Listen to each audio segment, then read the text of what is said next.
My name's Randy Turner.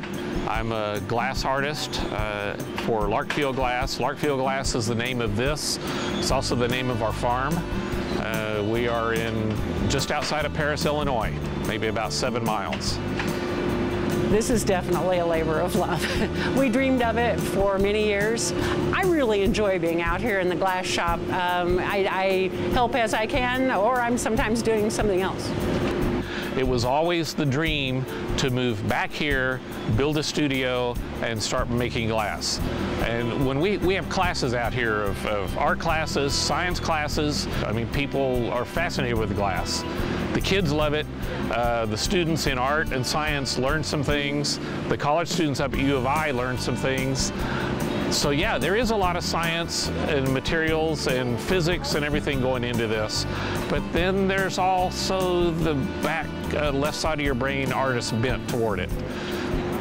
Yes, I'm an engineer during the week and I work hard doing that, but then I come home and this is relaxing. I get to be creative. This is going to be the inside of the piece. If I were a painter, that would be my canvas. So I'm rolling it back and forth to let it cool. I'm also shaping it a little. When I tilt it like this, gravity's kind of pulling it down that way. I want a nice, maybe cone shape on the end here. Now I'm going to get some clear glass over it, because this is built up in layers. I blew some air in there and I capped it with my finger.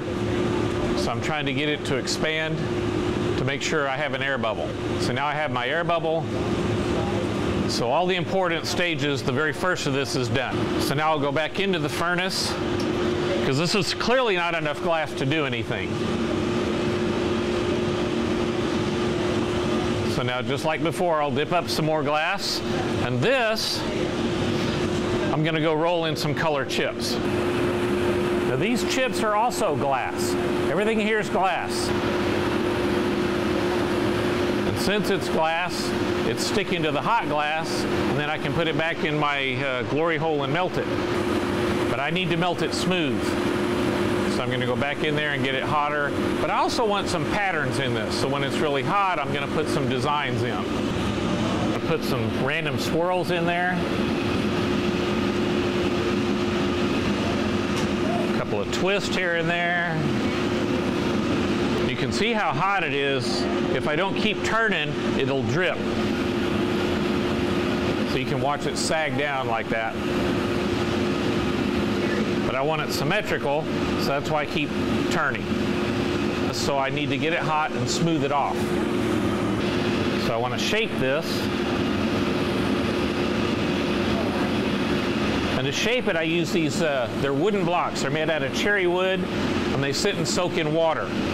Since they soak in water, when I put it against the glass, it's not instantly burning up the wood. The water's evaporating, and so the glass is kind of riding on a thin layer of steam.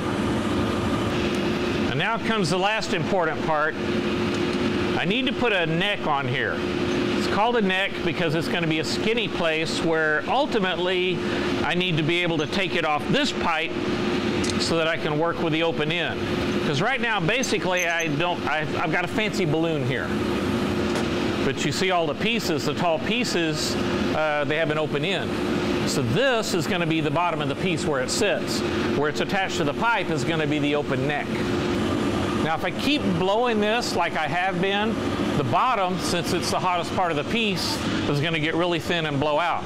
So I'm going to come over here, and I have a graphite pad on the floor.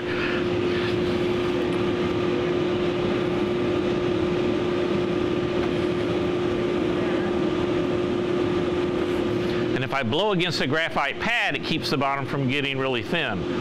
It also helps me because it starts putting a flat bottom on the piece. And you can start to see the swirls, even though the colors aren't true, you can see kind of what pattern is in there. So now I have a nice flat bottom.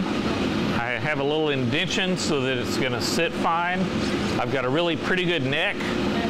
Now what I'm going to do is I'm going to take it off the pipe and put it onto what's called a putty, which is another pipe here, so that I can work on the closed end.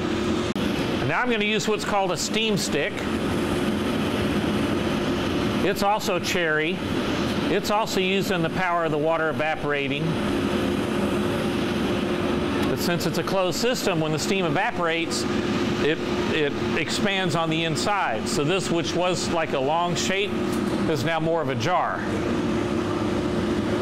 I want a bit larger opening.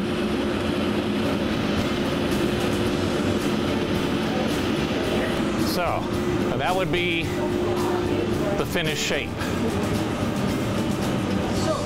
But I can't sit and admire it for very long because this glass is still hot. If I left it out like this, in about 10 minutes it would just completely shatter.